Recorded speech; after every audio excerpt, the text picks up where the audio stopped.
Balkan vilayetinde agy suw biçinçiliginiň ýagdaýy Türkmenistanyň beýlik tebitlerine garanyňda has yaramaz bolup galýar. Tomus aýynyň gelmegi we koronawirusyň ýaýramagynyň öňüni almak boýunça girdilen çäklendirmeleriň arasynda awaza tebitiniň hem ýapylmagy bilen vilayetde hususan da Türkmenbaşy şäherinde suw biçinçiliginiň ýagdaýy hasdy kynlaşdy. Geçen ýyllar Türkmenbaşylylara agy suwy günde 4 sagat ol hem 2 tapgyrda bölünip berilen bolsa, şu ýyl Tomusyň gelmegi bilen agy suwy ilki 2 günde bir gezek 15-nji iýuldan başlap bolsa 4 günde bir gezek berilip başlandy.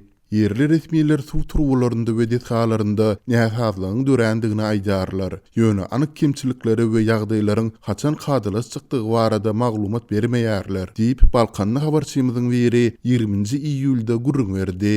Emma rejimli berilen bu suwdan hem şäherlileriň ençemesi, has dogrusu aglabasy dogly peýdalanyp bilmeýär. Çäkli berilen suwun basyşynyň pes bolany üçin ol köp gatly ýaşaýyş çaýlarynyň birinji gatyndan ýokary çykmaýar. Suwun çäkli tertipde akýan pursady Türkmenbaşylylar aglaba, hojalyk we gigiyena hajatlary üçin ulanjak suwuny ýürüýte gaplary doldurup öňünden taýynlamak bilen gün görýärler. Şol bir wagtda Türkmenbaşyda suwun çäkli ýagdaýda berilmegi bilen birlikde suwun hili bilen bagly ýagdaýlaryň hem bardygyny ykdalýar. Ýaşaýjylar krantdan berilen suwdan öl heňiň ýitiniň gelýändigini, gaplarda saklanýan suwlarda çägili çökündüleriň hem emele gelýändigini aýdarlar. Tomusyň 40 gradusa goloýlayan joklama ıssysynda ýylat ençeme günläp suwsuz kösenýär. Bu ýagdaýdan çykylgy höküminde adamlar sowadyjylaryndan, ýagny kondisionerlerinden sızýan suwlary hem bedrelere ýygnap başladylar diýip atlandyrylmasyzlygyny soran habarçymyz gurrun berdi.